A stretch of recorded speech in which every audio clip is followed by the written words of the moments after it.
Welcome, everybody. My name is Dan Fagin, and I'm the director of the Science, Health, and Environmental Reporting Program here at the Arthur L. Carter Institute of Journalism at New York University, here on planet Earth.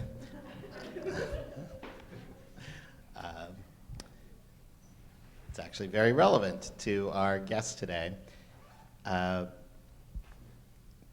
This is the second of 4 planned Inside Outs for the semester. Lee will give you the lowdown on the dates and folks involved for the last 2, but I'm particularly excited about this one. I read McKenzie Funk's book. It's fantastic. Here it is. It's called Windfall. I read it recently in the context of reading a lot of books, and McKenzie's books stood out. So I'm very excited about having him here.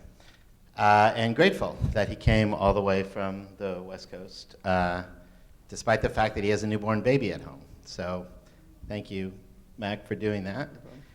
Our host, as always, is Robert Lee Hotz, distinguished writer-in-residence here at the Carter Institute and a science writer at the Wall Street Journal. So I will turn it over to Lee to introduce Mac formally and talk about the ground rules, and then we'll go. So take it away, Lee. Yes, thank you. Thank you very much. And so welcome to Inside Out. For those of you who have joined us before, you know what we're doing, but for those of you who haven't, this is our forum for investigating the best of our craft of science journalism by talking to the people who practice it at the highest level successfully. And we're going to give that our attention this evening. And I want to say at the outset that our tool of inquiry here is a conversation, not a lecture. So at the outset here, I want to invite you, encourage you, in fact, demand that as we get rolling, you join in with your questions to get us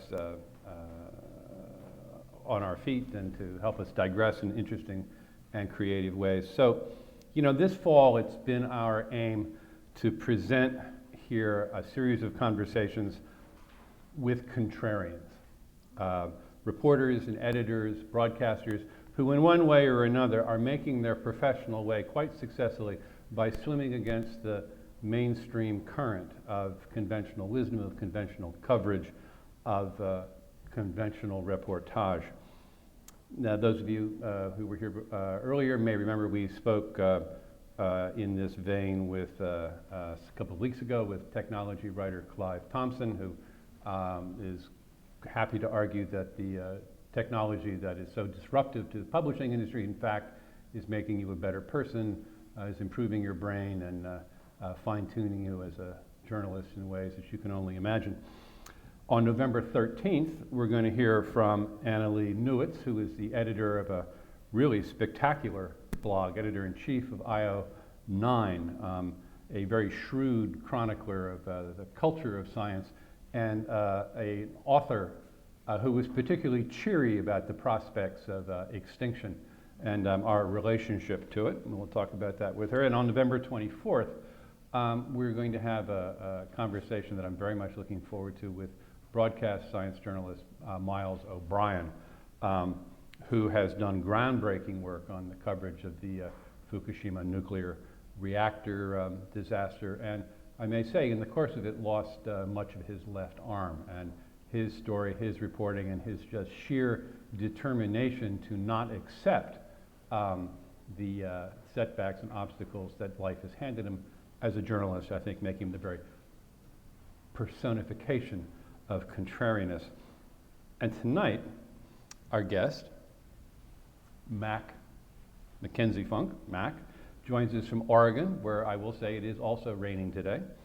And he's the author of Windfall. And there's been a great deal of writing about global warming since, I want to say since the late 80s, since James Hansen first brought the subject to the attention of a congressional committee in Washington at the height of a particularly hot summer, which was how the subject got onto the public agenda. But this is a book that takes the somewhat contrarian view that coverage of the winners and losers of the warming world that we're creating with carbon emissions actually pays very little attention to those who stand to profit from the coming climate change lottery. We pay a lot of attention to the losers, but what about the winners? So, Mac has been an environment writer of some renown, some note, since I want to say around 2000 he started to really get traction. I wouldn't say there was much note back then. Really? Because I'm about to note some of it. So his reporting's taken him all over the U.S., but I think as we'll learn, all over the world, dozens of countries. His writing has appeared in Mother Jones, Harper's, National Geographic, Outside, Rolling Stone, Bloomberg Businessweek, New York Times. He's a National Magazine Award finalist and a former Knight Wallace Fellow. He won the Oakes Prize for environmental journalism for his story about the melting Arctic, and he was a finalist for the Livingston Award for Young Journalists for a really spectacular and compelling interview in Tajikistan with one of the first prisoners released from Guantanamo. But of special interest to us, I think, he is a co-founder of a new global collaborative journalism project, agency, Who knows? network, Thing. who knows, thing, called Deca, which is set up along the kind of profit-sharing lines that photographers have embraced very early on with agencies like Magnum Photos. And I should say, there's a launch party Thank you. for Deca 2 weeks from today in this room, I think. By entirely Yeah. the machinations of fate and quizzes and airline schedules that there is a launch party for this at the Carter Institute in this room in 2 weeks. That is being sponsored by Literary reportage. Literary Reportage. Drinks will be freely flowing, At and least- remarks will be made. At least those little round, those little round things, whatever they are.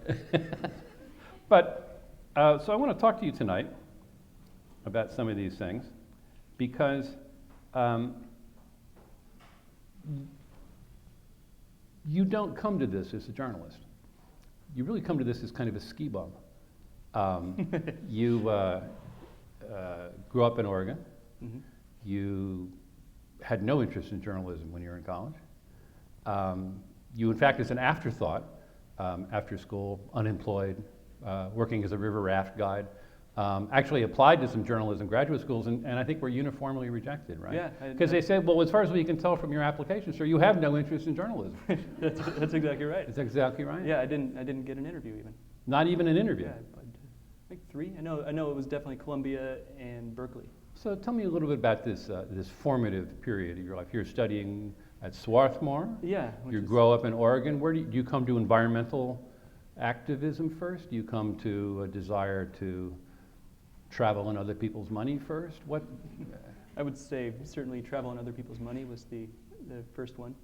Although I grew up in Eugene, Oregon, which was the hotbed of, well, the Earth Liberation Front, Right. those activists, but among other things, hippies who moved mostly from California, but from all over the world, and wanted to make another Berkeley, another Boulder. Eugene was that thing when I was growing up. And my generation, all of our parents were basically hippies who moved there. There's also the university.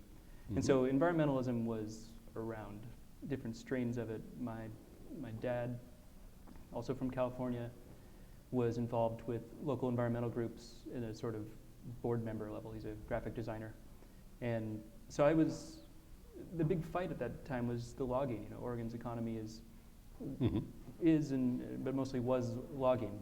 And it's a very split place politically. The spotted owl was the big thing as I was in high school. And then, of course, these increasingly not violent but direct actions against some of the logging companies by environmental groups and by the Earth Liberation Front. And so, yeah, I was paying attention, but I was never with them on the streets. I was never with them in the trees. It mattered to me, but to be honest, I spent most of my weekends up in the mountains skiing or climbing or fishing or hiking, and I wasn't politically active at all. My mom is a teacher, or mostly retired now, of English as a second language. She was the one of my two parents who was more interested in the world, sort of going away. but in a sort of tourist kind of way. Mhm. So she took us to Mexico, she took us to Europe multiple times. So she made me interested in the world. I would say my dad made me interested in the out of doors, but activism, definitely not. Okay, so interested in the outdoors, Mhm. growing up in a place where the hotbed of environmentalism in a variety of ways, and in a remarkably pleasant environment also, for all the talk about rain. But not particularly interested, as best I can tell, in telling anybody about any of this. I mean, in writing about it. How did you were studying philosophy? Well, I did, yeah, my early years were focused on trying to find ways to go out and go skiing or go travel. To go out and go skiing? Yeah, and so I, after I got into college and then deferred at the last moment because a bunch of us wanted to go ski bum in Wyoming. And then one of the guys and I went and traveled around Europe together. That was the lead up to what was a pattern for, well, I think it's mostly ended now, of just taking off for 6 months at a time. So halfway through college, I went with a friend from Oregon, and we backpacked through Southeast Asia. We had the goal to go from Bangkok overland all the way to Spain, where I was to do my study abroad. And it was on that trip, which 97 was about the moment you could rather than send a letter. We had poste restante. If anyone knows what that is, it's the I know I'm going to be going through this town approximately this time. So if you send a letter, a physical letter to, Golmud, China, says poste restante with someone's name on it, well, I might get it. I actually had a girlfriend who would break up with me on that trip. But before that, she said that didn't involve the mail, or well, not that kind of mail. Yeah. But oh well, sorry. so she sent a very nice letter to Golmud, and you would get these letters. Mm-hmm. But it was also the advent of email, where everyone at college had just started to get email. It was that POP3 mail that would take forever to download. And I remember downloading the thousands of swarthmore.edu messages when I got there to a friend's house who had an internet connection. And for the first time, sending out what was a story, really, about what we had seen and done as we traveled overland in buses and trains and bikes through that part of Southeast Asia. We'd had an incident where we had to forge some things on our passport to exit Vietnam, and I wanted to tell all my college friends about that. About forging your passport? Yeah. Yeah? And so I sent this long email. I'm just curious now, so you had to forge, were you, like, somebody wanted to arrest you? Were you smuggling drugs? What was that? No. Someone did give us a baby owl, which was probably illegal, but we got rid of that. Ah. And so we had, long story, but at the time, Vietnam would let you enter and exit the country only by certain borders. If you had to choose in advance, you had to choose which border you wanted, which border crossings. So you had an exit, or an entrance here from Laos, and then you had to exit over here. Well, we wanted to exit over there. Ah, okay. And no one would let us. We would try to pay all these people to change it. They wouldn't let us do it. And so we said, this is stupid. And so we got one of those like pink erasers, and we wrote backwards on it. Luckily, it's a Latin alphabet in Vietnam. We wrote backwards on it, copying the name of the border crossing we wanted in the same pen tone, the same pen color of the one they'd done originally, and then we just went, and then we crossed out the other one with a black pen, and we crossed. And so that was the story I wanted to tell everyone. That was, hey guys, look at what stupid thing I did, and it was the feedback. Honestly, everyone said, wow, that was really interesting. You should do some writing. And I thought, so it's just like you kind of on your own kind of rediscovered sort of the original roots of being a correspondent, which is to write letters, to take a slow journey to somewhere that your friends don't know about, and then write them letters that describe what you do, including forging a passport. That's an interesting place to sort of start. It was. Well, it was. I had a story to tell. And so you were safely out of the country when you told it, right? I was in Hong Kong. Okay. A handover hadn't even happened yet. It was a couple months away. I see. So yeah, that was the start, and it wasn't long after that as a philosophy and German and Spanish literature major, I thought, what am I going to do? And that's when I started applying to journalism schools and not getting in. And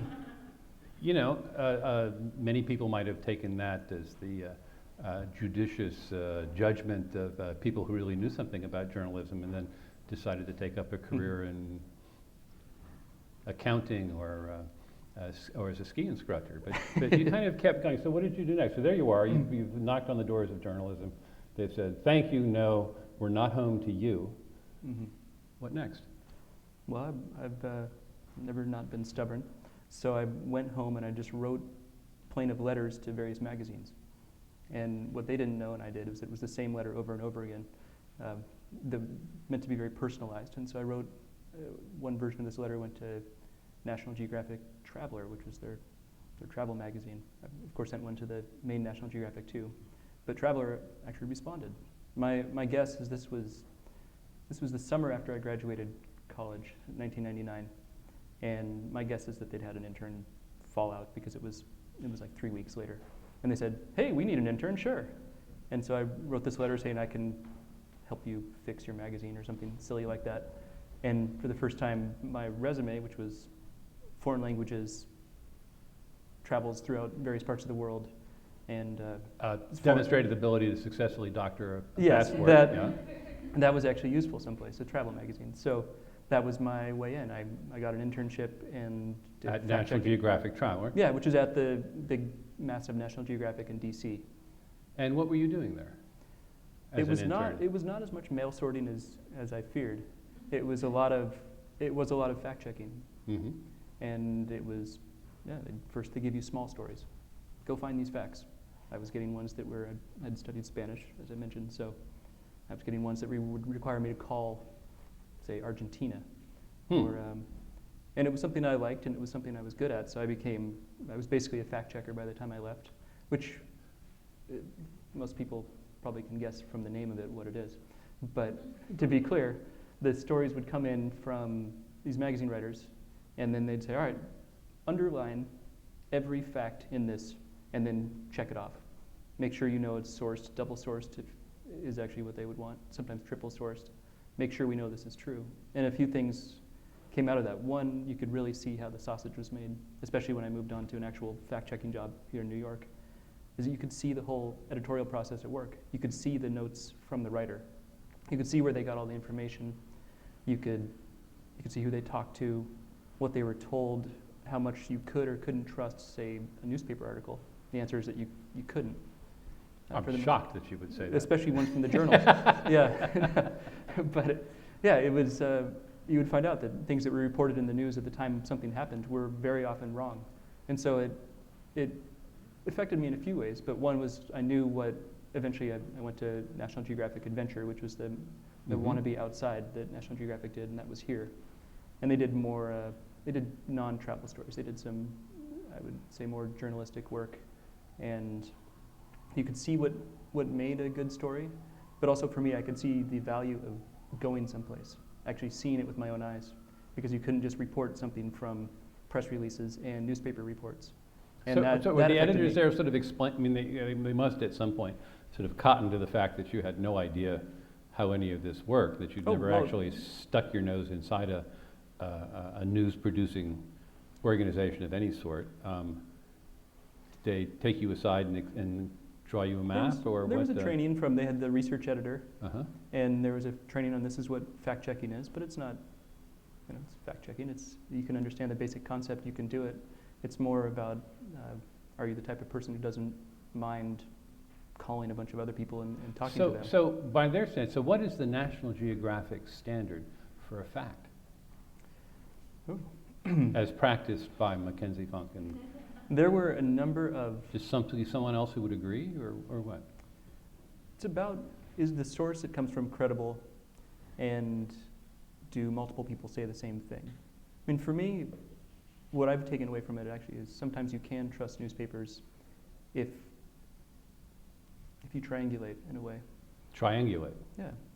If a bunch of people come at the same thing having not read each other, and they all say the same thing, that's about as well as we can approximate truth. I mean, keep in mind you're talking to a philosophy major. What is fact? What is truth? Yeah, I should have taken that into consideration. What is fact? What is truth? We could go down a real deep rabbit hole. But for the standards of National Geographic and me, it's either something I saw, so I believe it, and I have it in notes, often in audio recordings, or it's something that comes from a source you can really believe. I think that's often, it is something, these days it's something like the Wall Street Journal or the New York Times.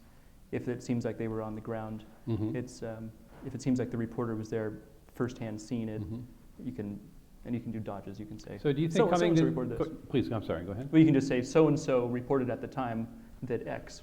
Then you're putting the weight on So coming to this, some of us come to it as journalists for an online student thing, or some of us came to it as copy people or something.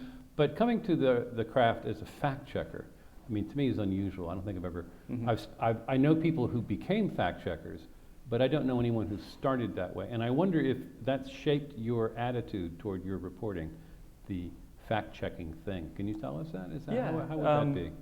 It fed the part of me that is maybe not the best, the reading obsessively and obsessing over so many details that I always have way too many.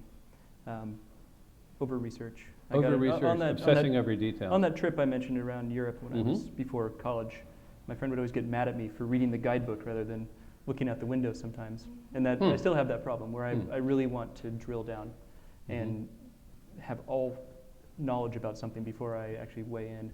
That's one thing, but on the other side, it gave me a really healthy skepticism of what you can really do secondhand. It fueled the part of me that wanted to go find an excuse to travel anyway and see things myself and talk to people. So often what people tell you, if people tell you what they're doing, that's better than if you don't talk to them at all. But people, everyone makes up their own story about what they're doing.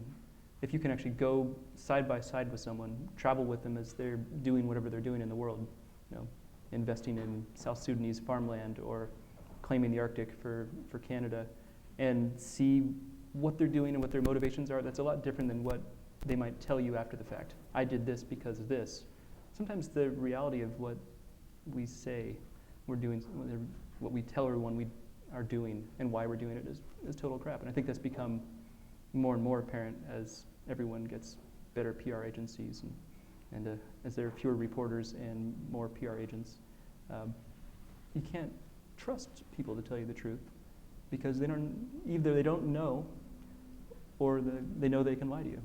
And I think, so I very strongly believe that being there on the ground has helped me as a reporter. It also makes me incredibly slow. So you've become slow, yes, for all that. But so it in a way kind of made you a fan of your eyeballs. I mean, what you can literally. I know I've talked to people, war correspondents, for instance, who that's their guiding thing. If they haven't seen it, it doesn't count.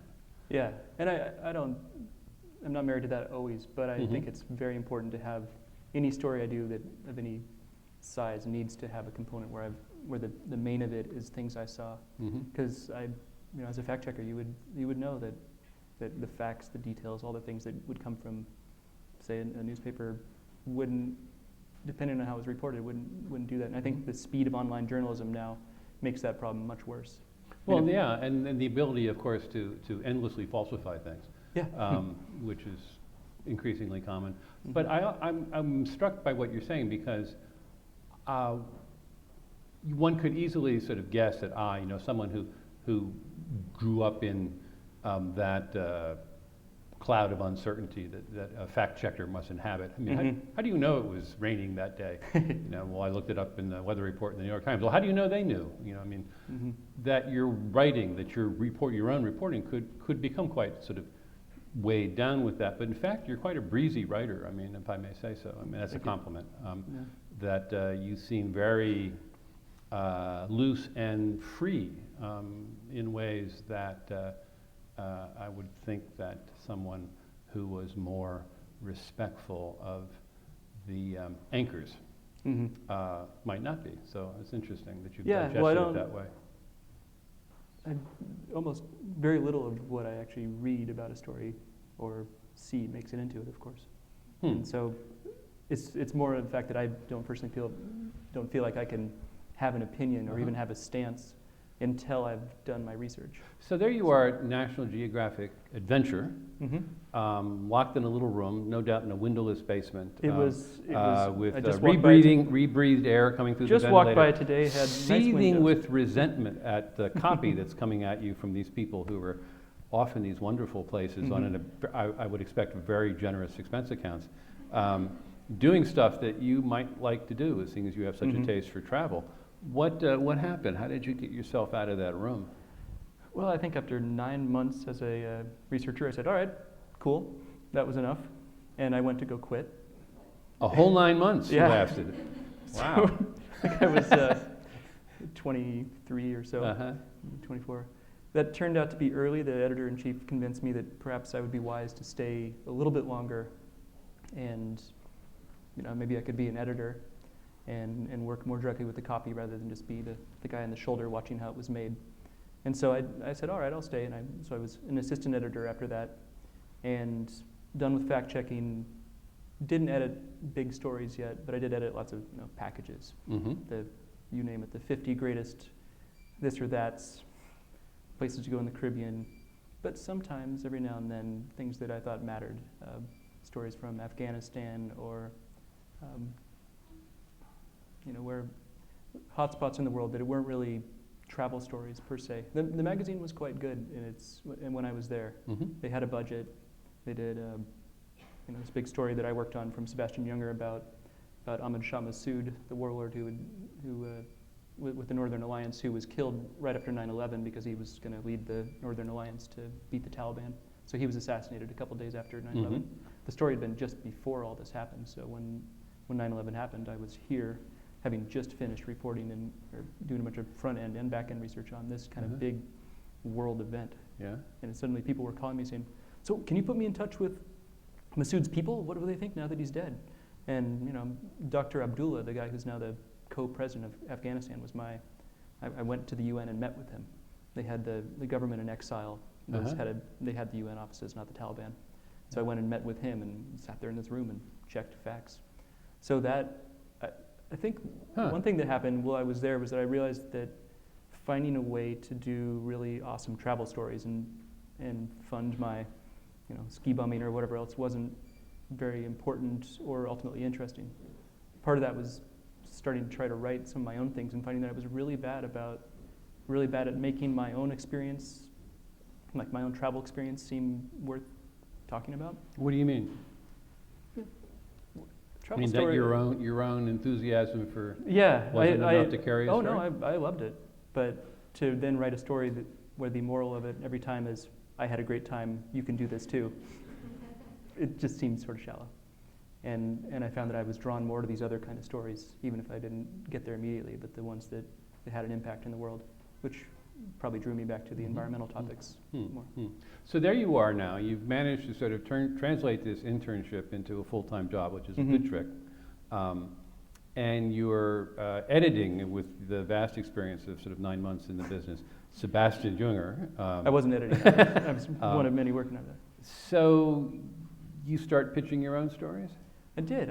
I started pitching some I had a failed experiment I went to Cuba on one of my vacations from adventure, and so tried to do a story about that experience. This was when Cuban travel was still pretty restricted for U.S. citizens. Right. Yeah.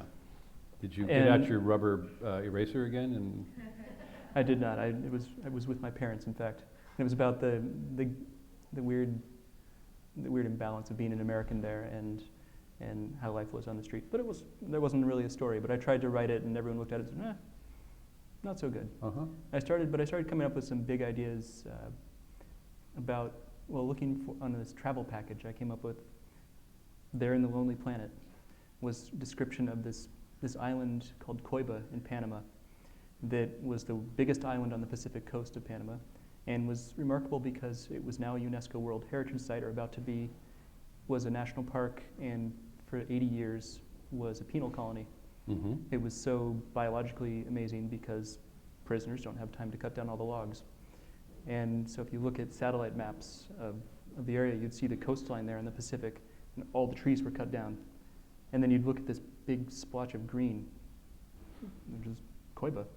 And it had a pretty wild penal colony. The prisoners were left to roam at night. They didn't have, it wasn't a prison per se. They would just sort of roam at night, and all the guards would lock themselves in. And then a lot of political prisoners were there.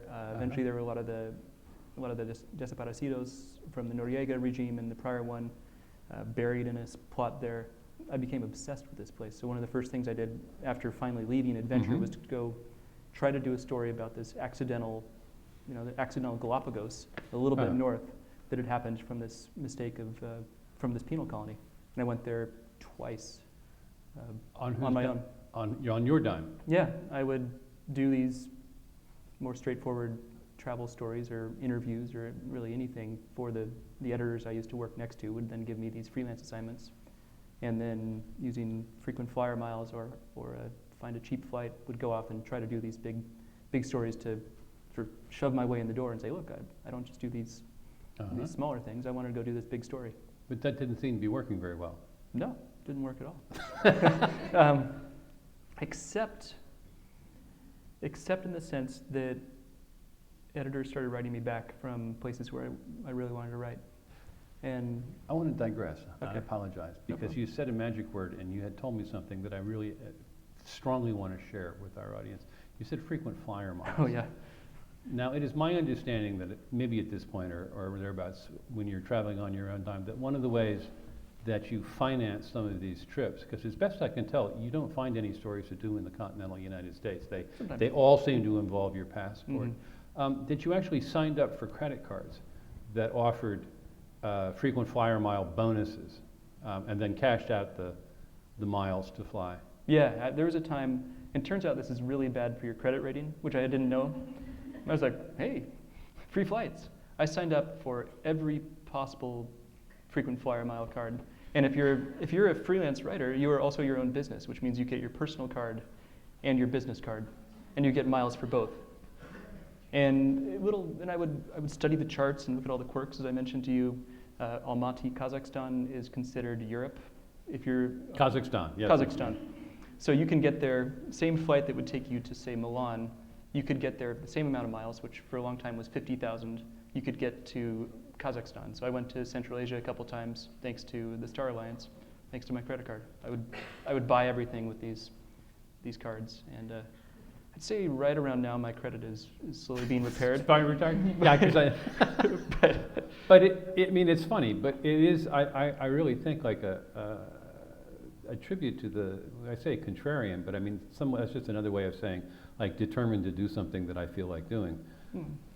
And I found that really quite telling, because many of us have an interest in doing a story here or doing a story there, if only ... And I have to say that in Lord knows how many years of doing what I do, it's never occurred to me to like get a bunch of credit card premiums and cash them all out and go to Kazakhstan. I mean, you're gaming the system in a very interesting way. But you were starting to say, so big stories, big places, Yeah. nobody cares, because they're not really stories, are they? Well, a little bit. The Panama yeah. one was, it turns out I was pitching not a travel story to the editors I knew, mostly travel magazines. I was pitching a story about what ended up being the elections in Panama that year and the political fight over this national park and the weird penal colony history that made the family of one of the presidential candidates look very bad because his father, a general, had been killing and burying prisoners there on the island. There was a fight over the Truth Commission. I was pitching a story that National Geographic Adventure would never run. It doesn't sound like ecotourism to No. me, no. And at the same time, eventually it was turned into a transect with this biologist who'd been the only one who'd worked there when they were prisoners. It didn't ever come together, but I started pitching stories like that to Harper's and to the New York Times magazine, and those editors would start writing back. You know, So you which was a big deal to me. let's linger on the pitch Yeah. for a little bit here. So you're pitching the right story to the wrong editor? Possibly, but I was also 25, 26. What I didn't have, it's the catch-22 of all this stuff, is that if you don't have a clip showing that you've done this big story, how can you prove that you can go pull it off? Well, it also seems like that this developmental pitching, if I can put it, was really like part of your learning curve. Yeah. So for you now, what goes into a pitch? What makes a good pitch? They're really involved. I do a lot of reporting in advance. I mean, we're talking like magazine feature style pitches. So I'll do a lot of pre-interviews with someone. There have been times where I've even met with the protagonist a couple times in person. Actually, I would say a lot of the times before I formally pitch to a magazine. And it's all the historical research I've done. and particularly, how am I going to tell this story? Not just what is the story, why is it important, but what are the scenes you're going to get? What do I want to go do? What's the arc of it? You know, what's A to B? Even here's a date. This guy is going to this place on July 16th. I'd like to go with him and tell a story that is the story of this guy going to this place, but is really, when you zoom back, a story about something much bigger. And most of the stories I pitch now are that basic formula. Go somewhere with someone, watch them doing what they're doing, hope that the person is ambiguous in the sense that you like them as a person, but what you think they're doing is horrible. Or at least you wonder if it's horrible. And just be there with them.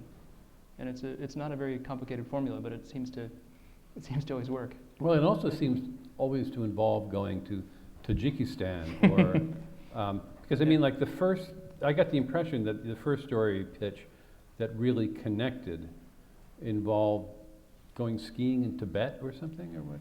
Yeah,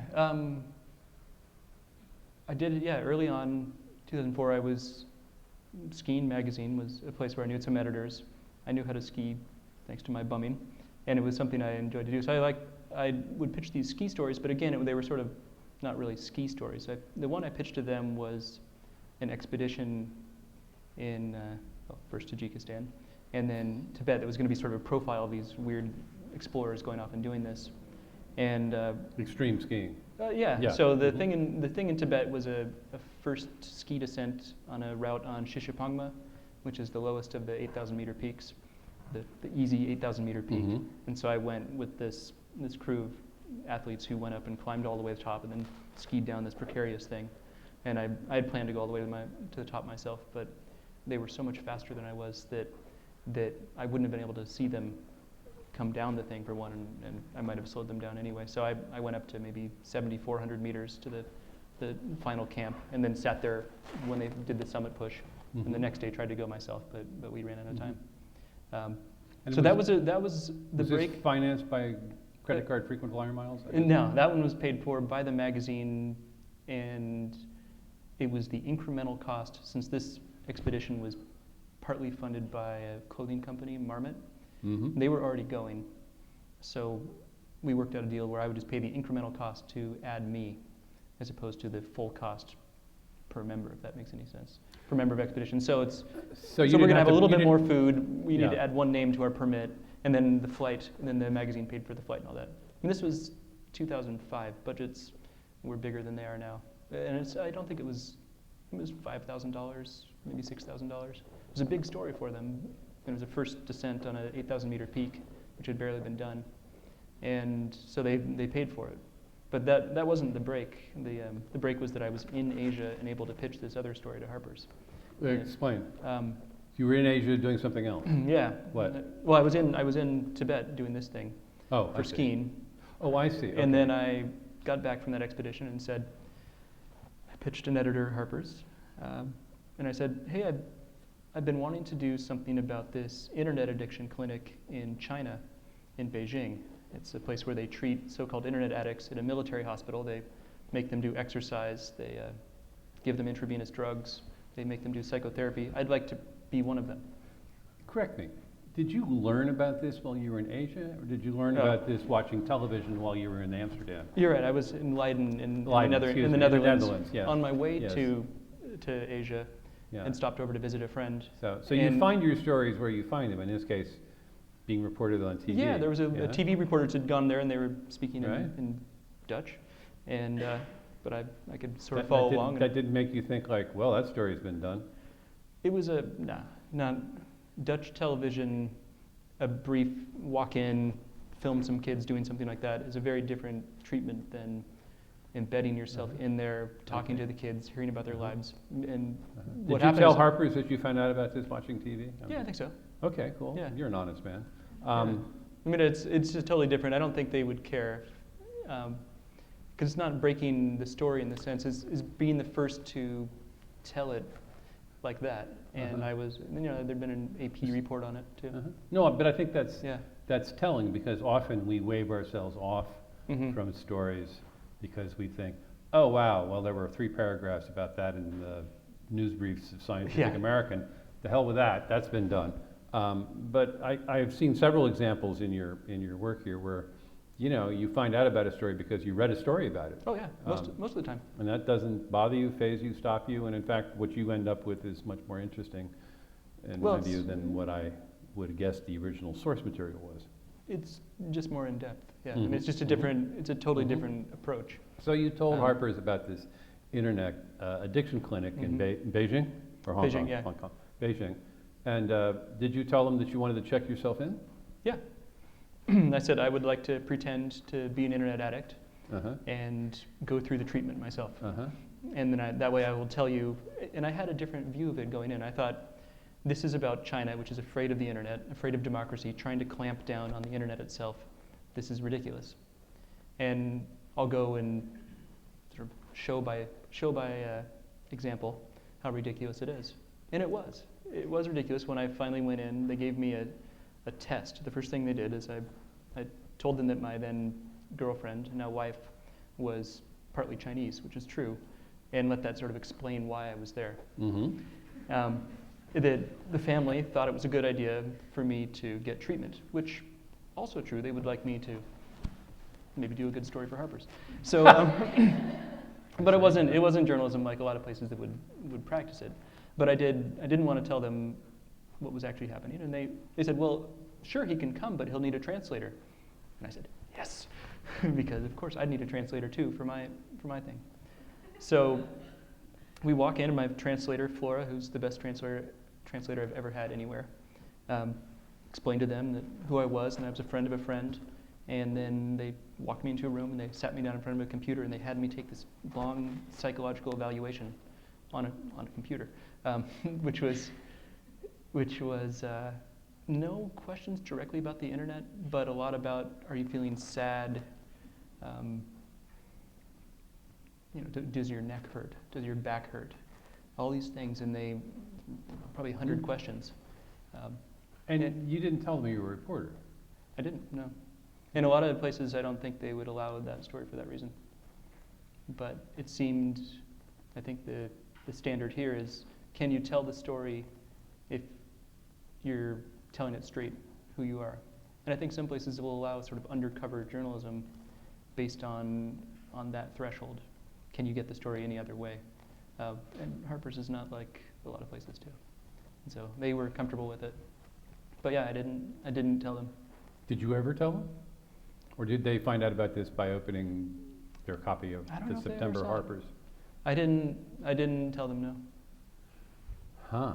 So, and I don't know the ethics of that, but yeah. We got a quick question here.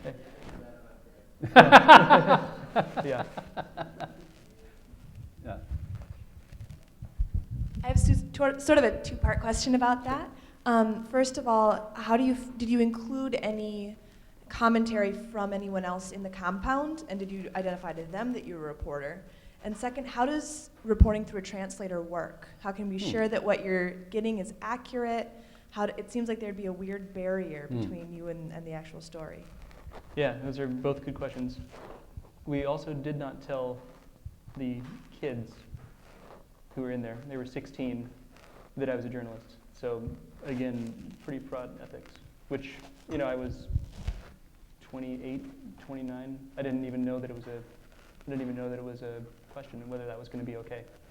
And then we had a voice recorder, and she would record things, and then I would too, and she would translate them in real time. The main thing was that she was a film student who absolutely understood what made a good story, and it's rare to find a translator like that. In fact, I don't think I've ever found anyone like that who can listen to people talking and say, you really need to hear that, and then have them tell me the same story they just said. Without her, I wouldn't have been able to do the story. And without her aesthetic, I don't think I would have been able to do the story. She heard them telling, she'd just say, well, here's what happened to him. He was so obsessed with this game, World of Warcraft, that when his parents took away his internet, he tied himself to the fire escape upside down by the telephone cord and hung there. Or this guy played for 5 days straight. the important thing is the kids were really open in talking to us. And Well, yeah, they were open talking to you. Were they open talking to Harper's, you know? I mean, yeah, no, I think the ethics are pretty, like looking back on it, I think honestly part of it was the distance. People were like, well, China, Yeah, that's who a good cares? point. And I was young and I didn't even think of it as a question, to be honest. I thought, if I can get in there, if I can tell a good story that feels true to what happened, I'm doing my job. And only even 5 years on did I step back and say, I wonder how fair that was. Would you do the same today? With the hospital, yes, but with the kids, no. Yeah, it's tricky. I have Yeah. to say, I've learned most of Yeah. most of what I've learned by making mistakes. Yeah.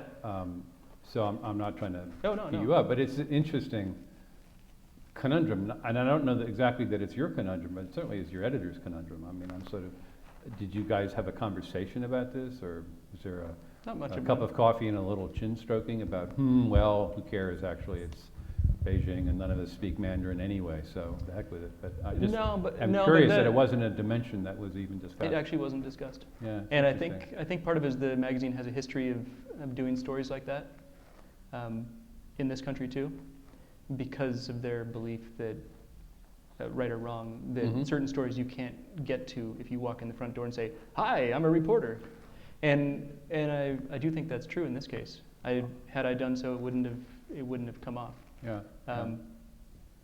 But maybe that's the Yeah. there are a lot of things we can't get because it's illegal, and that's how it goes. In my experience, that kind of, editors are a lot quicker to go for that kind of dubious practice if it involves a culture far away Yeah. or poor people or Yeah. people who are not likely Yeah. to push back. Yeah. Yeah. And I think you'd be hard put to find a journalism professor who would say that was okay. No. It's not okay.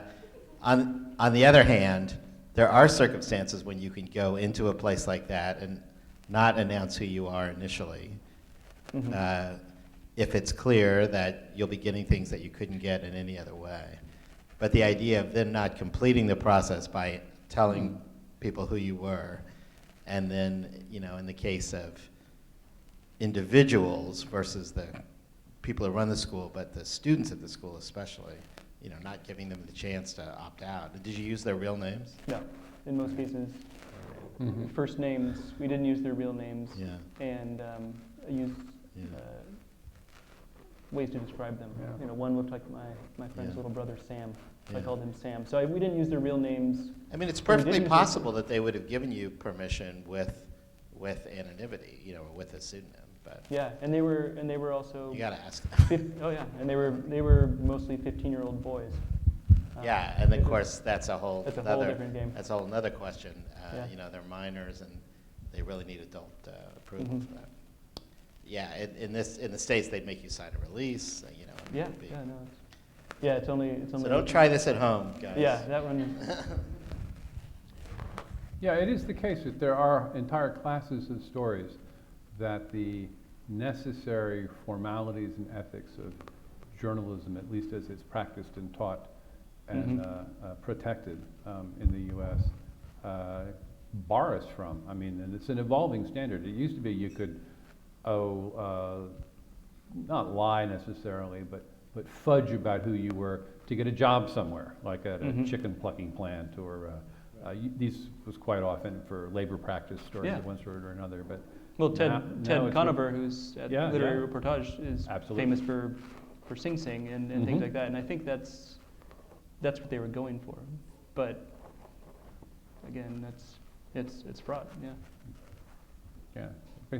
So there you were, internet addict, successful graduate of the program, and you've got a good publication in Harper's. Now, I was curious. I get the impression that your way of kind of meeting and wooing editors, developing the sort of necessary professional relationship with them, was this process of hurling one bad pitch after another in their direction. I mean, Except that I was careful to send them only my best ones, only when I was sure it was good. And I do think that they were good. Basically, I don't, without being overconfident here, I think the ideas I sent them were good ideas. I think by being in the trenches at a magazine, thinking about what a good feature is, I think they were good ideas that just didn't work for this or that reason. One very obvious reason being my youth and inexperience. So, but yeah, I was very careful not to send them too many ideas. Maybe only my best ones, only every 3 months when it was very developed. I appreciate that. Yeah. And what I'm trying to get at here is what you learned from the rejection process. Because I got the feeling that you did learn. I remember one editor at the Times magazine saying, "This is great, but it feels too much like a travel story." Short answer, but it did open my eyes a little bit to, they don't care about my experience in this place. My experience is only relevant insofar as it's relevant to this bigger story that matters to people. So, but honestly, what I learned was I had to keep on trying with these guys. That an emailed response saying thanks but no thanks was a positive thing.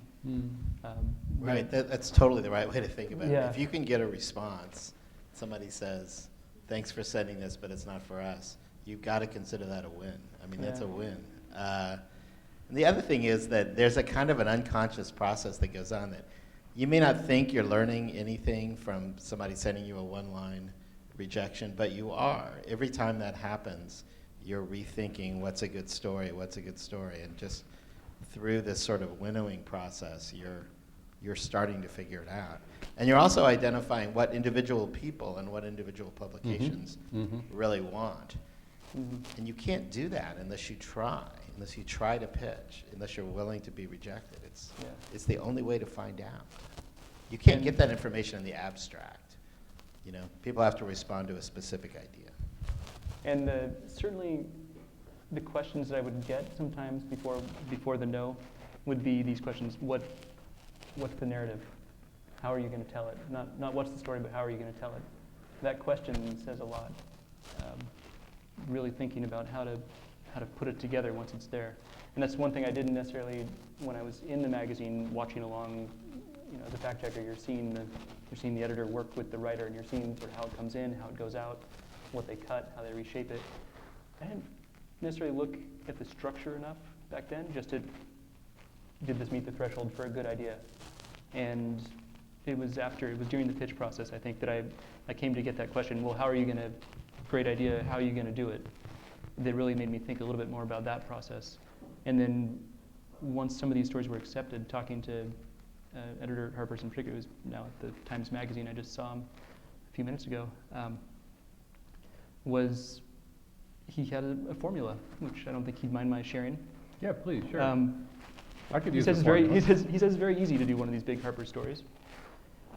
If you don't have enough material, or if it's not quite the right material to just be pure narrative, then just alternate. Narrative, so scene, backstory, scene, backstory, scene, backstory. Make it an uneven number of sections in your story. Make each one about 1,000 words. He said uneven because it's like ikebana, the Japanese art of flower arranging. You don't want the arrangement itself to be the thing you pay attention to. You want to see the flowers. And this was his formula. He broke it all down for me and said, it's not that hard. If you want to just build this big piece together, this is how you get it all. And you can even draw out on one side the ideas you want to get across, and on the other side, the scenes you want to portray. And when those ideas are actually embedded in the scene, great. So just draw lines. You can do it on a napkin. And that hasn't always worked out perfectly for me, but you can believe me that the first two Harper stories were uneven numbers of sections separated by narrative and background All reporting. in the service of some overarching single idea? I mean, was that his? Yeah, it's basically give them give them a story to want to follow along. But if you can't embed all the backstory within the narrative, it's okay to jump out. If you have this sort of through line that goes all the way through, you can jump really far out into disparate things, disparate times, disparate scenes, as long as you have a start and a finish.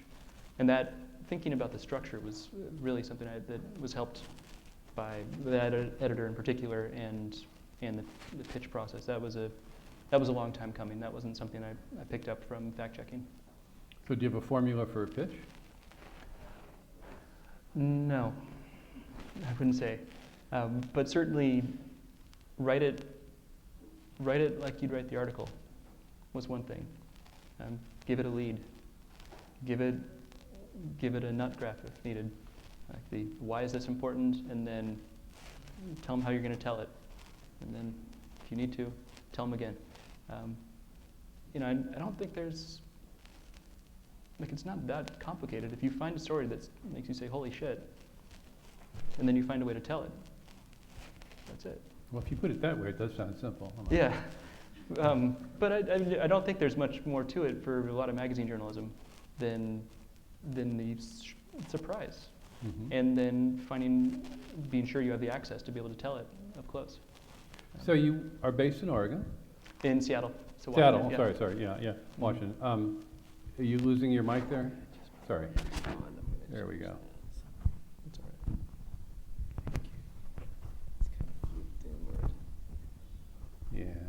I'm sorry, I keep saying Oregon. I mean Seattle and Washington. Is that a handicap or is that an advantage? I mean, I think classically people think, well, we're all in New York. You have to be in New York, or maybe Washington. You could probably get away with Boston a little bit because there's a certain concentration of media. But there are a number of people like you who hang their hats west of the Mississippi and seem to make it work. But why do you do that? It must be harder. Yeah, it is. I think it's both.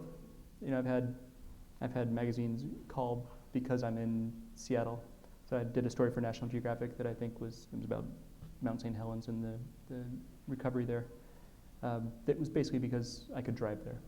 I've had assignments in Alaska for the same reason, and I've even had a proto assignment in Seattle because I was in Seattle. But for the most part, I think it's a hindrance because a hindrance. A hindrance, and it's because New York has that sense of possibility, especially as a younger journalist, just being around, as opposed, I was in DC at National Geographic where everyone's of a certain age and there's not much mobility. Here, I got here at 25 and my peers, or people just older than me, were doing these incredible stories. They'd be off reporting around the world, and you got the sense that not that I'm not particularly competitive in that sense, but the competition, the sense of possibility, the young people here, being around to meet editors, either formally or at parties, I think that matters for a while. And in fact, I've hopped back and forth. I did 2 years as an editor here, and then I came back for 2.5 years after going to Seattle. I came back here just to be close to things. And so you go back to Seattle and you work from there because you don't like the subway? No, that's because LaGuardia and JFK are an embarrassment as airports. I mean, what? No, they're not. Well, they are pretty bad, but there's Newark, so which is fine. True. But the main thing is my wife. Uh-huh. She wanted to be in Seattle, and she grew up in Bellingham, which is nearby. Sure. And so I have a lot of friends from high school who are there, and it seemed like I would always come here and do a few years, and I would get stir crazy, and I would want to go out and do things in the outdoors, and I can barely imagine living here. Just for work, it's great. For everything else, it's great for a while until you go crazy.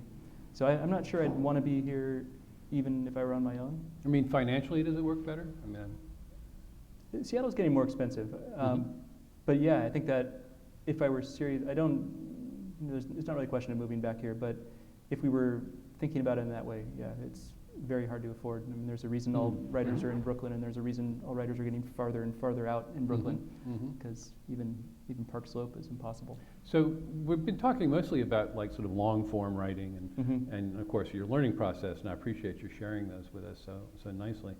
Do you support yourself with the long form writing, or have you got something else going on that's actually keeping those now 2 children fed, clothed, shod, and well supplied with pencils and notebooks and things? I did barely. It was never a ton of money in the bank, but I did. Things are changing with 2 kids, in the sense that it's harder to go out and report long stories. Mainly the Harder emotionally? harder emotionally, yeah. Yeah, Harder yeah. harder on my wife, harder on the family.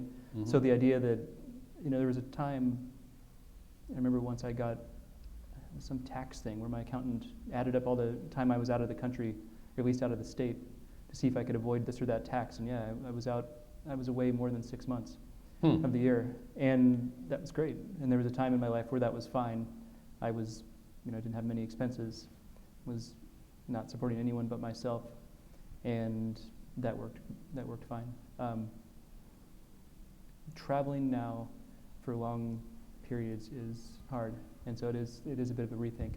Like I went to National Geographic. I went to China for a month last summer. It was great, but I was on Google Hangouts calling my then 1.5-year-old every day, like from weird little cafes there. And so I think that thing where I had the sort of my dream isn't quite my dream anymore. Of having kids changes that. Like I had my dream job for a while, and now I don't. And so Can I just ask you a question about that? Because I happen to know there are several people in the room, who would love to do they're not necessarily ski bums, but they love the idea of just traveling, looking for stories, and maybe those stories will sell. But they don't see how they could do that. They don't see how they could pay the ticket. I mean, you've given us a valuable tip there about at the risk of your credit rating. But in general, I'm often advising students, this is the time in your life where you could do that. Give it a try. But the reality is, it's really hard to even get over there, much less, figure out how to eat and all that. Did you worry about that, or did you get help from your family early on when you were doing this traveling, or what did you do? I did there was a little help from family, but not much. I'd saved money from my staff job, and then I would do a lot of assignments that I didn't care about. Like what would an example be of an assignment? Like just like travel pieces? Or? Yeah, a package you could report from home on. I think I did the 50 greatest national parks, or maybe it was something like that. It was just this thing. I did some stories that I liked for popular science that were phone reported. There was one on the science of being a passenger on an airline.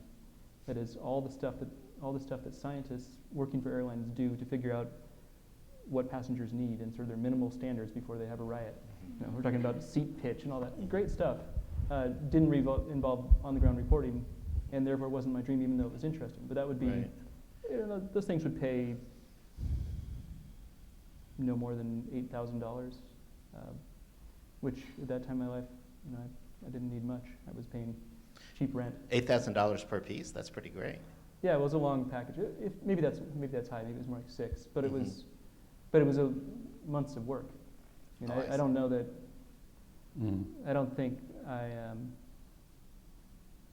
very often, especially, we made more than 30. I never made as much as my staff job, basically.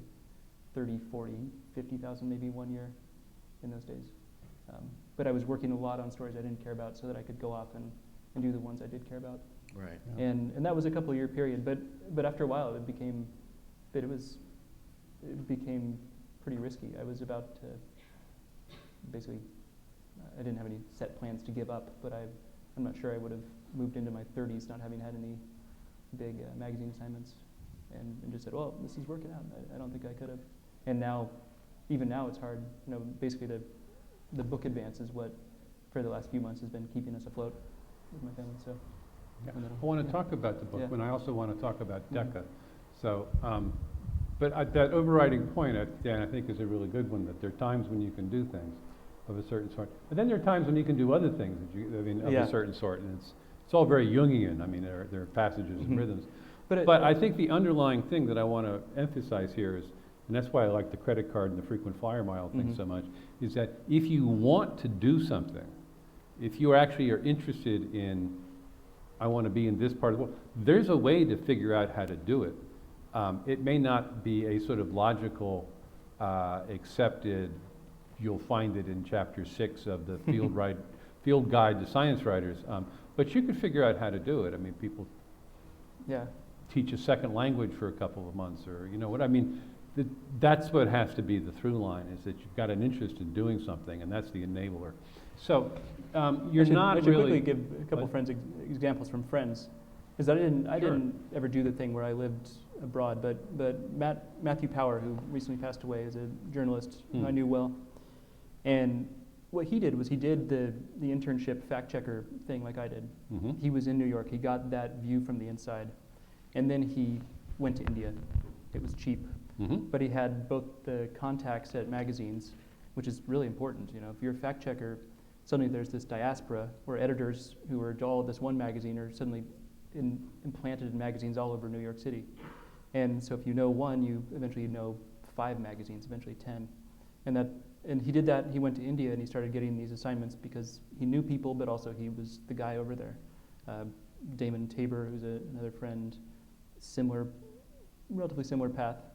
Vanessa Gazzari, who's a now professor up at Columbia, she was a newspaper reporter doing good work but wanted to do other things, and actually went to India as well, and ended up, I think it was September 12th by chance that she flew, September 12th, 2001, that she flew to Delhi to try that, and ended up in Afghanistan, as Afghanistan has done great things. So I think it's both. It's not just take a chance, but make sure you have some roots, particularly here. Make sure you know some editors, and then Oh yeah, no, Then try it, absolutely. yeah. You have to have a foundation, but Mhm. you don't necessarily have to wait for the gilt-edged assignment. Yeah. Some of us are still waiting, but you know. Yeah. But so the book, so you're not an environmental writer. We haven't heard anything about this up till now. We've been talking for a while. We've heard about skis, we've heard about people in Guantanamo, we've heard about internet addict clinics. You're not an activist. Where is your parents maybe impressed you when you were too young to talk back and tell them to change the subject? But how did you back into this? Yeah, well, I guess I'm not an environmental reporter. I just wouldn't consider that my beat. It's the same thing where you're just looking for a story that no one has told. And it's the same thing with magazine assignments.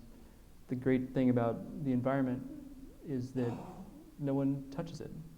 Or they touch it, but no one really looks at environmental stories in the way they look at, say, war. Or What do you mean? I mean that if most media covered war the way we cover climate change, then you'd have a bunch of like in-depth interviews with anti-war protesters in the streets of New York City, and maybe some boring meetings in the government, and that'd be it. I mean, it's just like, what about, I mean, all this great war reporting that we've all, read over the years, the actual close-up, in-depth stuff, that just doesn't get done as much as it should. Like, it's just probably not people in this room, but it seems to be the default in a lot of media organizations that coverage of climate change, for instance, is UN meetings, Senate stuff, some weird thing between deniers and people who believe, and protests. I mean, it's totally absurd. And then of course the science of it, which is another thing. But I just think that people aren't necessarily very inventive with how they want to cover environmental stories. And for me, that's been an opportunity because it is something I'm paying attention to, even if I wouldn't always put myself in that box. That's very interesting. So not sufficiently inventive. How does that translate into global warming? Which I gotta say is, there's hardly a topic that has had more hundreds of official reports written about it, more endless UN meetings with unpronounceable, incomprehensible committee names, in very strange places, going on and on and on and on and on. And one would think it's a topic that has been beyond exhausted, whether or not anybody pays any attention to it or believes it.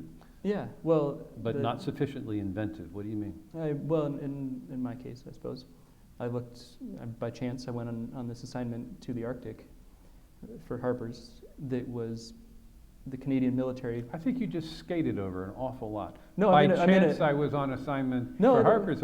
Yeah, by chance, I was on assignment for the Wall Street Journal, and I just skipped 45 years or something. I mean, you know. Okay, I signed up for the ENN. Where did this magic bean assignment come from? The ENN Environmental News Network Uh-huh. email blast that would go out. Email blast. Yeah, it was like Okay. a daily environment Uh-huh. news email that I've been getting since 2000. Mhm. And I'd just finished my questionable but enjoyable internet addiction assignment. And the editor said, "What do you want to try another story?" And I pitched one on I pitched a bunch at once actually. Mhm. And one of them was something I'd seen in this Environmental News Network blast that said Canadians are doing this sovereignty exercise up in the north. In that case, it was a bunch of Inuit, the so-called rangers, on snowmobiles trying to do this transect, and just to say, like, we're here, we own this, neener, neener. And Neener, neener. and I thought that's pretty weird. It's not to give the current news, maybe not make too much light of this, but it's Mhm. Canadians with guns. This is So it was kind of a military maneuver. yeah, it was a military. It was Yeah. the Canadian military. Mm-hmm. And so it's Canadians being bellicose. It's about climate change a little bit. It's about them claiming the North because the North is Mhm. melting. This is a good story. And so I called the Northern Command in Canada and I said, "Hey, do you have any more exercises like this one? Anything coming up?" And they said, "Well, we have our biggest one in history. The first time we're sending naval vessels north of 66 degrees or whatever it was. We're sending them into the opening of the Northwest Passage. It's this giant thing. The Prime Minister, Stephen Harper, is going to be there. You should come."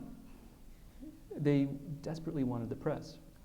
Because Right, but we're all standing in a line at some Inuit village in Alaska that's falling into the sea. Yeah. Because Exactly. over and over again, it's that same story, but nobody went on those maneuvers. as Yeah, best and I can just tell. thought, I mean, I like it when things are funny, and Canadians Canadians are funny. Maybe And- not today, but Maybe I not mean, today. Yeah, generally, I don't mean you know, to. Yeah, it's a generally. bad time to be talking about this, but it was. No, my family's Canadian. You can laugh at them. It's all Well, I right. know, but it's also in the news today.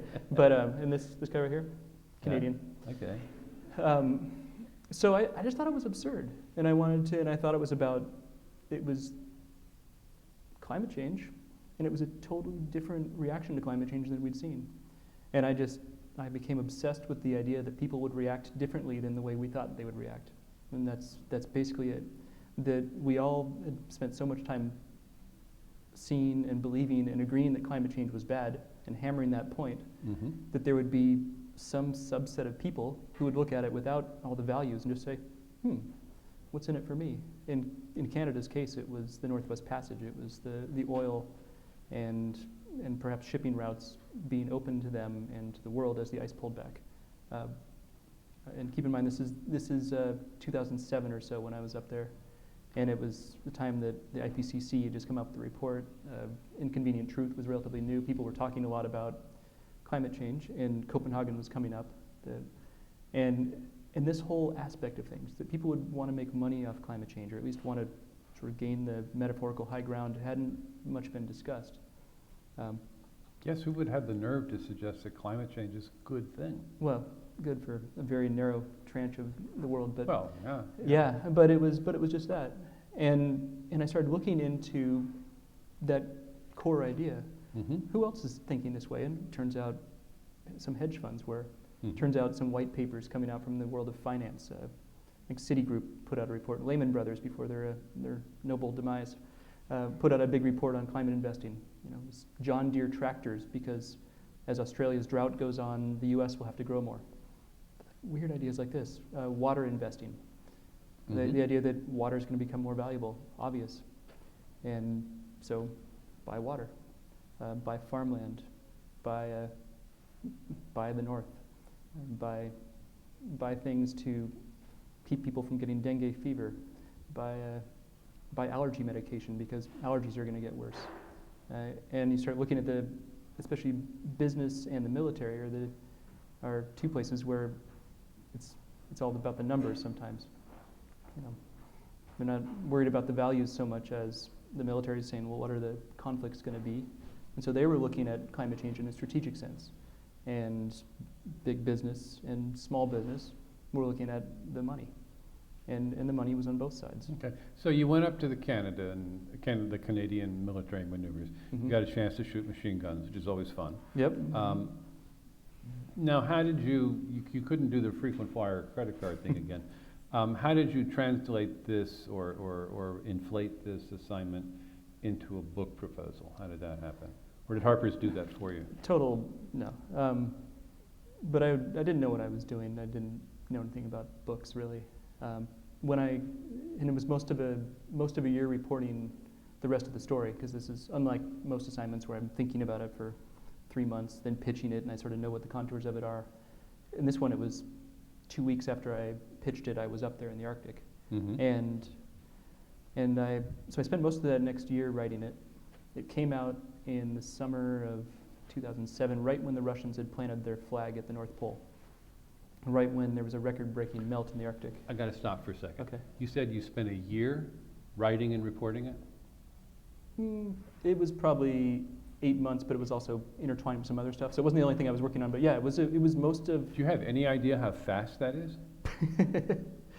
Fast. That's really fast. No. Dan, how long did it take you to write your book? Not the book. That article. That one article. Oh, the article. I'm sorry. It was Beg your incredibly pardon. slow. Okay, I slipped a gear. Thank you. Believe me. Well, no, there are people who write books in a year, but they're Yeah, but usually they're- not very good. And that's I write about 5 pages in 8 months. Yeah. Yeah. Yeah. Okay, Yeah, no, thank wait. you. So the article. The article. Which okay. was, almost 10,000 Ah, words, but all right, still. okay. And it wasn't the only thing I was working on, but it took some time. And it just happened to come out. They made it 10,000 they made it words the for cover Harper. story. It happened to be out right when Mhm. the Arctic, there's a new Arctic record of pullback with the ice melt, and the Russians just planted a flag claiming the North Pole because of climate change. They planted a flag by submarine on the ocean bottom. Yeah, they, yeah. someone in the Duma, a right-hand man of Putin, went with a mini submarine, or actually 2 of them, went to the North Pole, and then went all the way to the actual physical North Pole, which is under the sea, and planted this flag for Russia, saying that we're going to claim the North. And of course, Canada and Denmark, and to some extent Norway and the U.S. disagreed, but it was all over the news. Mhm. By chance, just when my article had come out. Good timing. Very lucky timing. And so book publishers were interested, and Matt Power, who I just Mhm. mentioned, said, "Hey, you should write a book, and here's my agent." I said, "Oh, I don't know anything about this, okay." And he put me in touch with her. I happened to be going on a related story for National Geographic that I'd pitched Mhm. from reporting on that. It was going with the State Department to map our part of the Arctic to claim. Oh, sure. Yeah. Yeah. And so yeah, Matt put me in touch with the agent. I went off. I was on an icebreaker for a month in the Arctic as this was happening all over the world. Everyone was paying attention to the Russians. And I had a lot of downtime icebreakers, great for focus. You're on the icebreaker for a month. Yeah. This and was a Coast Guard U.S. mapping Mhm. ship? Yeah, and you basically, not worth getting into it, but basically if you can produce a good map of the seabed and prove that it's, say, Alaska, it just happens to be underwater, then you can claim it. And it's got oil. So I wrote a proposal, and then the agent sent it around to publishing houses, and the Penguin Press went for it. And then they give you an advance, and I used that money to travel on the rest. So then, to back up, then, so how long did it take you to do the book? I think it was 4.5 years. Okay, now, all right, now we're talking. Never mind. Yeah, no, it was enough that publisher, agent, my mom, my wife, my friends were all going, "What are you doing? Finish it." Was this a big advance? I think it was, yeah, for a first timer. So what? I shouldn't say. No, it's all right. I But- ask, you say I don't want to answer, but Yeah. my job is to ask. Um, I'm but it asking was- because I'm trying to figure out how you stretched this out for 4.5 years. Well, it was big enough to do that barely, but what seemed like a lot of Mhm. money was not in the end. It was a teacher salary spread out over years. Uh-huh. And Okay. which is what my wife is a teacher, so Mhm. it's easy to compare. Mhm. So it was enough to feel like I had the money to do things, and yet it wasn't. If you spend long enough on a book like this, then you can find a way to make a big amount of money seem not very much. Well, I got the Yeah. impression that you also, as you went, you spun out I did, yeah. articles on particular topics. A couple times, I think actually a number of them, where either they wouldn't give access because of a book or because it was just a book, they wanted this or that magazine they'd heard of. Or a couple times where it was just so expensive that I couldn't justify going there even using the advance money. Mhm. So one such place was Greenland, Mhm. where getting there and then getting around is just so expensive. So I did an Outside magazine article about Greenland. Another was some of the National Geographic reporting ended up in the book, although not in not a very similar form. Rolling Stone sent me to South Sudan to do a story about farmland purchases and a hedge fund manager who was making them, partnering with a warlord in order to basically bet on climate change, bet on the fact that we'd have food crises and he'd make money off it. These were assignments, these story ideas that you pitched to these publications, Yeah. or did they come to you? They were all things that I Say, pitched. well, There I know was- you're living in Seattle, so would you, go like you were saying? Yeah, no, in some cases, no.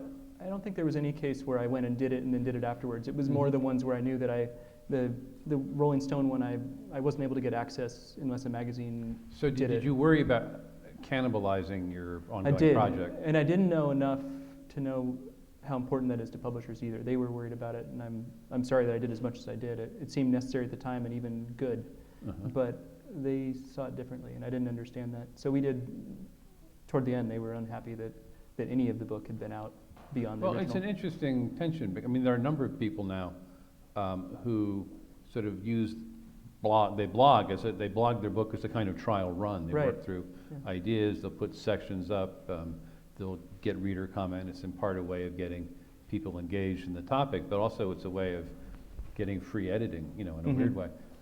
But you do have to worry about gutting your own larger project. I should say all these ones didn't go online, which mattered. The fact that Rolling Stone's archives aren't available to anyone but subscribers, same with Harper's, was a factor in this, because you couldn't just Google my name and this story and find it, which had been on the newsstands once, but that mattered when the book came out. So how do you work? Well, these friends from Seattle know that I often go to the coffee shop in our neighborhood. Do I you live in a house? You live in an apartment? live in a house, Live in a house. which was a great place to work until 2.5 years ago. when we when had our the first children son. were born. Yes. And They have different ideas about privacy. it was actually a great place to work even until a year and a half ago, but things are different now. So I have an office I use downtown, and it's like a shared office thing. Downtown Seattle, I go to the coffee shop quite a bit when I don't have a full day, and to be honest, lately I've been up very late at night. After the kids go to sleep, I stay up until 1 or 2 because I have a big chunk of unbroken time, which I am having a hard time finding otherwise. But you just like with a laptop under a table in a corner somewhere? I mean, on a table in a corner.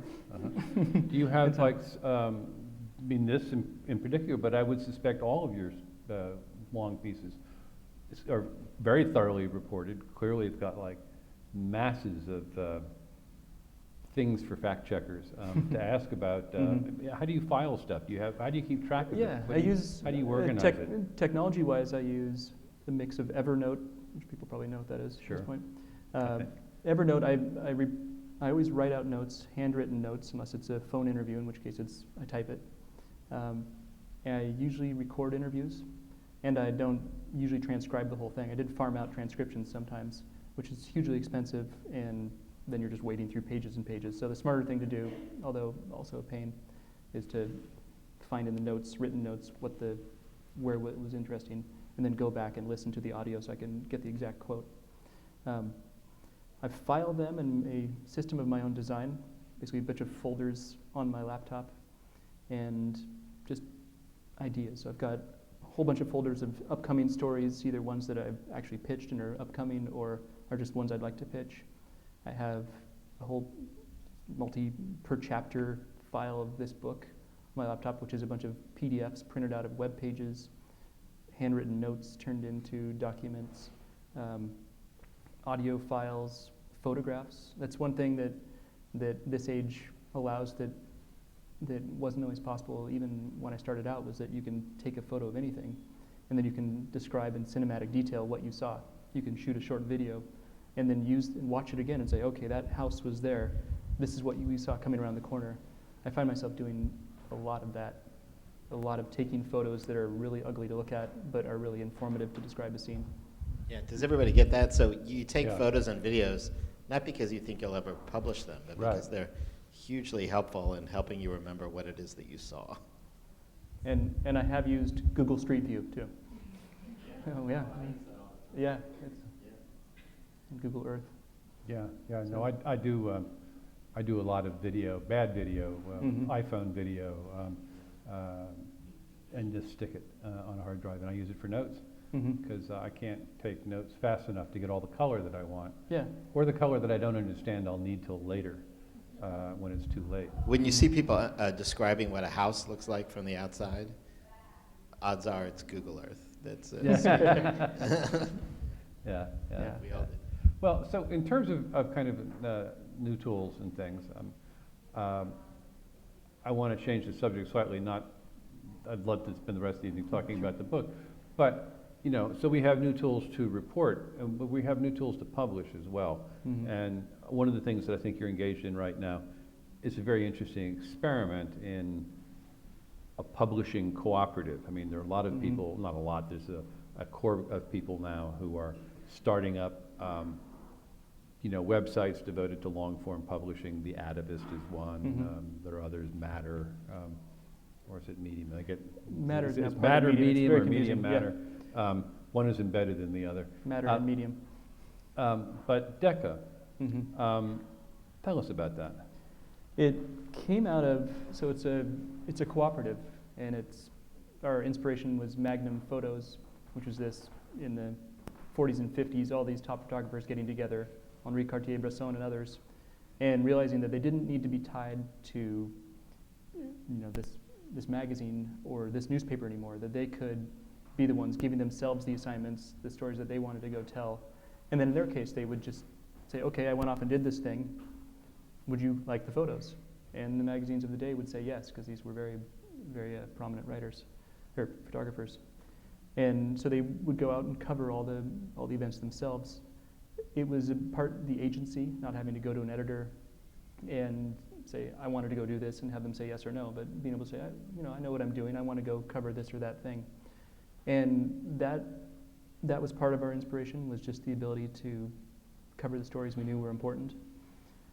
The other thing about Magnum was it gave photographers a way to sell their backlists. It gave them a heft beyond just what an individual photographer would have. So it was a mark of quality. It was a way to say, look, I've got all this stock photos from this or that place. You could, especially in that day, sell the same photos to 10 or 12 different publications across the world, and nobody would care. And it was in part because of technology that this could happen. You didn't need the newspaper to pay for all your film processing, because the cameras had become smaller. Film was easier. It was easier to process. They're portable cameras, so you wouldn't have to bring all this equipment. So it was a tech thing, but it was really tech-enabled people to branch out on their own. And the idea with Deca was that a bunch of established journalists who write for magazines, and the founding group, everyone had written a book, would go out and decide to do their own stories. And the tech thing for us is now a different kind of enabler. We can self-publish them as Kindle Singles, in an app, on the web, and with foreign partners, as Magnum did. And I think increasingly we'll do some placing of excerpts, as people do with books, in magazines here. So 5,000 of maybe 15,000 words would be excerpted by a magazine. So when was this organized? This was Because there's a launch party in 2 weeks. So yeah, this launch party in 2 weeks, but it went public in June. Went public in June. Yeah, June 12th. And it's a subscription basis. Subscription, but also you can buy single issues. But you can subscribe. Yeah, you can subscribe to the web aspect. You can subscribe on this app that runs for now. It's just on iPods and iPads and iPhones. And then you can also buy single issues through Amazon and eventually other stores. So it's hopefully eventually everywhere you're reading, as long as it's digital. And maybe if we excerpt it, sometimes in print, you'll be able to get it. The tech side has actually been a mess. That's one thing that a bunch of journalists, I'm one of the younger ones at 38, and therefore one of the techier ones, which isn't saying much. You end up getting sucked into things that you didn't necessarily want to get sucked into when you start something But like by the techie side, you mean the actual sort of making the formatting of this and Yeah. seeing that things are distributed and Yeah, making sure the app actually lets subscribers subscribe. I know the people who were involved with the Atavist came and talked with us Yeah. last year, and their big thing turned out, much to their surprise, turned out to be their underlying publishing software, Exactly. which they only kind Yeah. of initially set out as a kind of afterthought. I mean, I think they had a programmer put it together over a long, boozy weekend. Yeah. So you And we are talked trying to do it independently, or are you No. licensing from other people? We actually or- talked to them about licensing their software. We ended up going with another one because Mhm. the other important thing to understand about Deca is that it's just us. Yeah, how it's, many people is us? Right now it's 11. We haven't 11. announced some new members, but there's some people who are joining us from Africa and the Middle East. So And- 11 established journalists. Yeah. And 11 established journalists bring anything financially up front, or just simply we each put in $1,000. Okay, okay. Wasn't much, and for that reason, our budget allowed us to go with an app builder that wouldn't custom build our app. Mhm. They would help us custom build it, but then we pay per download. So it's a bit, a story does really well, and we're making a lot of money off it because they each sell for about $3 a pop. Then we pay them a little bit per download, but of course, if the story tanks, we don't end up paying out all that money. So Mhm. it's a better model for us, although the Atavist is very appealing in other ways. I think their tech works better. Mm. So Mac, what I'm not quite getting about it Yes, is, thank you. why wouldn't you go with somebody who has a pipeline already? I mean, why not do like an Amazon Kindle Single where you'll be reaching Mhm. potentially, huge numbers of people will see it, or even with Atavist where you're sort of taking advantage of their prior effort in identifying and marketing people who are interested. Yeah, well, the Atavist thing is, well, first of all, we are doing Kindle Singles. That's so far that's the most lucrative part of the thing, because we're pushing these more as ebooks, as books than magazine articles. They're in an awkward space in between of about, the first one was 17 or 18,000 words. I think the next one was 9,000. So they're long articles, short books. And we're making each of them sort of an event, a thing in and of itself. So having them at Amazon and eventually other stores like that as an ebook is important. They are on Amazon, yeah. But actually, Evan of the Atavist told us something really interesting. A couple things. One was, if you do everything through Amazon, you have no idea who your readers are. Mm. Famously so. Yeah, you have no idea who they are, what they are, anything. And two, there's going to be a lot of interest early on in this thing. And when it comes, if you can have them subscribe rather than just buy single issues. Well, I mean, what happened to the Atavist, as I understand it, is that they had their first stories sell like crazy, and then the next ones didn't. So we'll see. We're still relatively new, but having subscriptions was in part to see if we could have our own audience, however small, and have it be more sustainable rather than the ups and downs of publishing. The other important thing to understand about the model is that we have profit sharing among the members. Yeah, I wanted you to, Yeah. actually, I was going to ask you Mhm. to sort of explore the financial side. What makes it a cooperative? Okay, so why is this not any different than just publishing something on a Kindle Single Yeah. where I get X and Amazon gets 90% or whatever, Mhm. It's What's the advantage? it's Why three would I things. want to do this? It's three different things, and I'll start with the economics of it. Mhm. Publishing, like movies or many other things, you have hits and you have misses. Mhm. You have blockbusters and not. And sometimes the blockbusters are blockbusters for reasons you can't understand. Sometimes things that are really great are commercial flops, while being worth publishing. We didn't want to tie ourselves to only being stuck on single story sales, such that everyone would have to be really commercial. And we didn't want to have someone, basically, if someone in our group makes a ton of money off theirs and someone else makes nothing, that's not going to be so cooperative. So what we did is take a cue off the book publishing houses and movie houses, which is let the blockbusters underwrite the ones that aren't blockbusters. And we're doing that via profit sharing.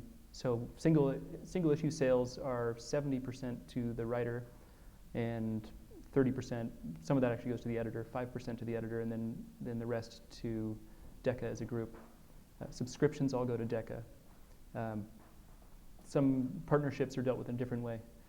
If we do excerpts internationally, for instance, or translations. And so there's this kitty at the end of the year, in theory, and that will be distributed as a dividend to every member of Deca. So first story was by Mara Vistendal, who's a science writer who's great. She's in China. Her story will eventually, because it did relatively well, will send some money back to the rest of us, and not a ton. What is relatively well? It's 5 figures probably by now, but it's actually much worse than we expected. So relatively well, just relative to, I think, what we can expect from just Kindle Singles sale in the future. Kindle Singles had its moment. Mm-hmm. I fear that moment is passing. And so part of what we're hoping to do with subscriptions is to not be so tied to that model. And it's also a question as whether the economics will ever work. But I think hers will approach, by the time dividends come around, it'll probably be in 5 figures, but I'm not sure if it's there yet. So the crucial question then is whether doing it this way will pay better than where that story would have landed in a commercial venue. And I can tell you already the answers. And unless we work harder at partnerships, it won't have. But also a couple things are different. It was 17,000 words. That wouldn't run in any magazine. Right. But it's not getting $1 a word. That's worse than almost any magazine.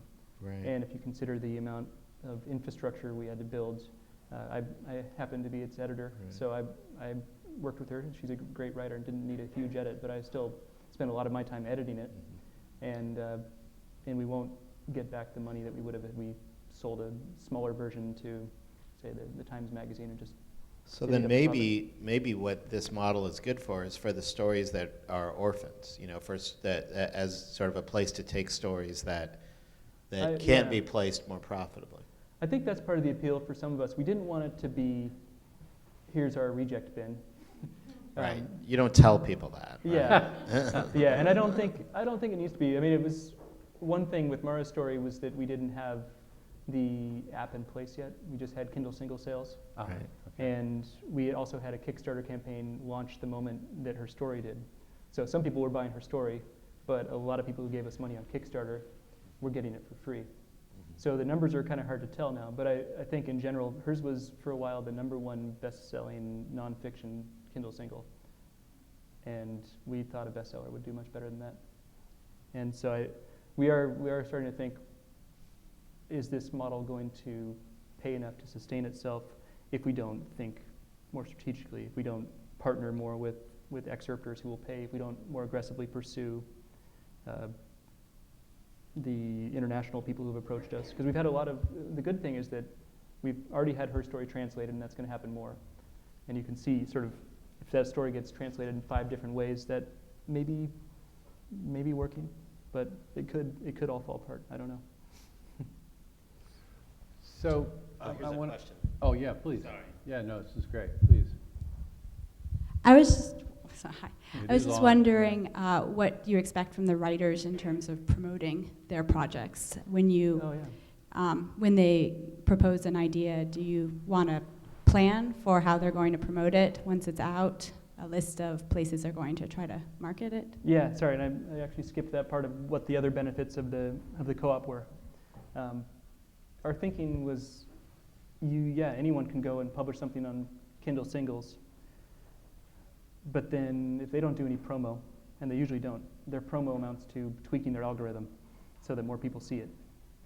If they don't do any promo, it dies. If you have 10 other journalists with their own audiences spread all over the world pushing this or that story, then that helps. If you have all the contacts of 10 other journalists at magazines, at radio, everywhere else, that really helps get a story out there. So we expect one for them to, in Mara's case, she did an editorial for the New York Times. She excerpted it in Foreign Policy. There were excerpts elsewhere in China and India and the UK. And that's the model, but done better and more strategically. We've, basically all of us building non-programmers, building website, working on app, starting a Kickstarter campaign, and writing these 10 to 20,000 word stories. It's not been easy to get all the stuff done like we want it to. But that's the ideal would be, make an event of each thing and do it like people publish a book. Another question. Yeah.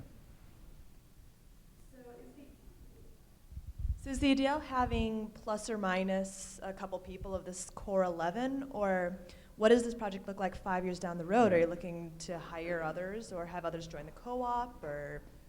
Yeah, what's we've the plan? already, I think if we get enough money, we need to hire someone to keep us in line. That's what Magnum had. I can tell you that. You've had sort of two administrators who Yeah. are very strong-willed people. Yeah, I can tell you that having 11 smart people with 11 really good ideas is not always the best way to manage something. And there is going to be a cap as to how big it can be if it's as it's set up for that reason alone. I mean, the email chains are very well written, very well considered emails from all over the world every morning in my inbox or late at night. That's the beauty of my weird work schedule with two kids of late, is that I happen to be awake at midnight, which is when everyone else, at least in Europe, and then Mara's in China, and then the ones in the Middle East, everyone happens to be awake at that moment. So we're like, so I don't think we'll grow too much. I do think we need to grow a little bit more so that everyone's sharing a little bit more of the burden of, say, promotion when something comes out, and honestly to have more of a pipeline of stories. The goal right now is to do 10 a year, and if people are running this thing and doing their own freelance work, some are professors at schools teaching their classes, it's not easy to pull it all off. So I think we could add a couple more, but probably no more than 15 unless we think differently about how we put it together. So maybe I could close with this question, which kind of gets to what she was asking. So how, for this, do you define success? I think success, the reason we all came to it, and I should mention that it was originally conceived as purely a Kindle Singles or ebooks shop, that we would, once a year, each decide to write a story, and we'd take turns editing one another, and then we'd all promote it, and we'd go about our lives otherwise. I still think that's the ideal for most of us, is that this thing doesn't take over our lives, but it becomes the outlet for us personally and for anyone who's reading it, for the kind of stories that magazines are cutting back on. And the impetus is not, here are the stories we can't sell elsewhere, but it is sort of, here are the stories that we don't want to spend 2 months pitching around to different magazines in New York and having to deal with the vagaries of their publishing schedule. Sometimes stories don't get a yes because they have another story similar to that. I think everyone in this group would love to have their work paid for, their travel expenses paid for, which is one thing that Deca does with the money we've raised so far. And they'd like it to bring in enough money to make it not seem like a complete waste of time. But money is not the goal so much as what Magnum did, which is to literally see a great story and not get stuck in the bureaucracy of telling it. And that it happens to be digital that's incidental. It seems that's the way people are going to be reading. But it's about people who know where are the stories out there, getting to write them. That's one. The other thing is for a bunch of freelancers all over the world, not in New York. We have one member in New York, that's it. Having colleagues. A lot of us are even Seattle feels like an outpost. But having discussions, having these editorial discussions. This needs to be this. And some of the best and worst moments have been the process of editing one another's stories, because there's some disagreements, but and they've been loud, and Yet when it's good, like with Mara's story, the comments that came back from the group were incredible. They were so helpful to the process. I mean, it's like we worked as a writer-editor pair. We don't want to have this sort of edit by committee thing. That's dangerous. But we did, after her story was done, she and I had worked on it a bunch. We sent it out for approval, and then everyone else had to vote. Should we run this? If it's 2/3, we do. If it's not 2/3, it's back to the drawing board. And that's the way, it's sort of like the top editor role. And then the second one is, if you have comments to improve this, please do. And that's not a place to everyone play top editor, but it is a place to sort of add to the story. And in her case, as her editor, I sent out all the other members of Deca. Everyone sent their thing back in, and the comments were great. And it really improved the story. And it was the first time I've had in a decade, really, where I had colleagues working on something together, and you miss that as a freelancer.